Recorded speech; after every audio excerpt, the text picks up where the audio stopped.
Dahil mainit ngayon, athlete tayo or nag-workout, lagi tayo nagpapawis. Kung wala tayong pambili ng electrolyte drink, gusto natin 0 calories, ano lang, iodized salt lang. Yun. Kailangan kasi balance ng potassium, iodized salt, tsaka calcium. Pero kahit iodized salt lang, kasi ang gamitin natin tubig, pwedeng cucumber juice or watermelon juice. May konting calories, pero ang watermelon may citrulline, may mga antioxidants. Ang cucumber, pinakamababang calories. Kaya talaga kung nagpapapayat kayo, ang cucumber, kahit i-check nyo sa mga doktor or i-google nyo, sobrang baba ng calorie. Close to 0, halos di nag-break ng fast.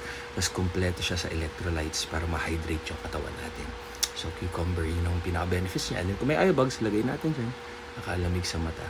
And then, syempre, para pumayat, alam niyo yung kayin, tapos konting honey or maple syrup, as lemon o kalamansi, tapos punuin nyo sa 1 liters, inumin nyo 1 buong araw, 3 days, papayat kayo. Yun lang, try nyo. Or cabbage soup diet 1 week. Tama kayo, mali ako, do what works for you.